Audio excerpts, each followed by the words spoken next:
வீட்லயே ஆட்டுக்கறி குழம்பு செஞ்சு மாவோட கறியை சேர்த்து கறி தோசை செஞ்சிருந்தோம். இது சாப்பிடவும் அவ்வளவு அருமையா இருந்தது. ஆட்டுக்கறி குழம்புல இருந்து கறியை மட்டும் தனியா பிரிச்சு கொஞ்சம் எண்ணெயை ஊத்தி பெரிய வெங்காயத்தை சேர்த்துக்கலாம்.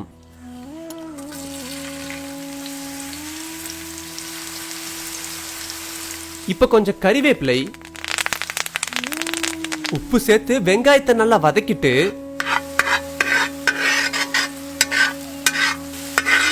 நல்லா வதங்கின இந்த வெங்காயத்தோட கொஞ்சம் ஆட்டுக்கறி குழம்பு ஊத்திக்கலாம்.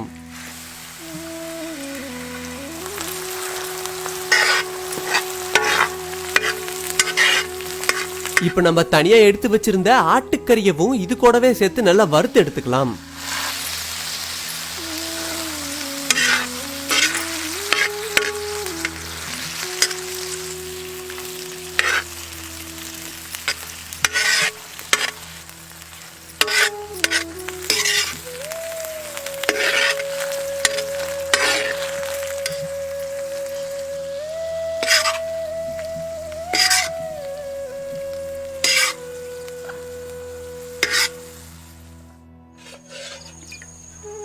இந்த முறை தோசைக்கல்லு மேல கொஞ்சம் எண்ணெயை ஊத்தி தோசை மாவை ஊத்திக்கலாம்.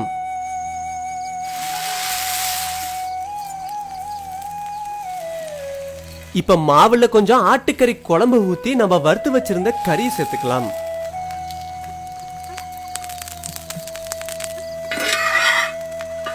இப்ப தோசை பிஞ்சிராம சரியா திருப்பி போட்டு நல்லா வேக வச்சு எடுத்தா கறி தோசை தயாராயிடுச்சு.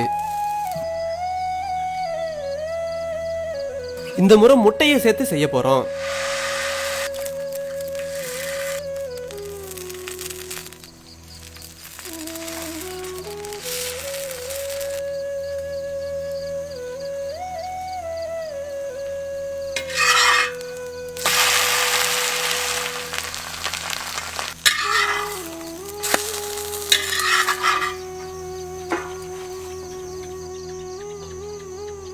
இந்த முறை முட்டையவும் குழம்பையும் மாவோடைய கலந்து செய்ய போறோம்.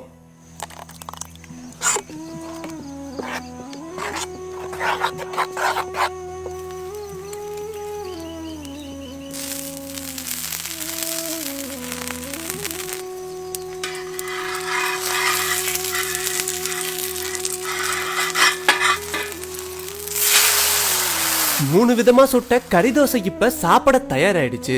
இந்த கறி தோசைக்கு குழம்பு தேவைப்படாது, சேர்த்துக்கிட்டாலும் சாப்பிடறதுக்கு நல்லா இருக்கும்.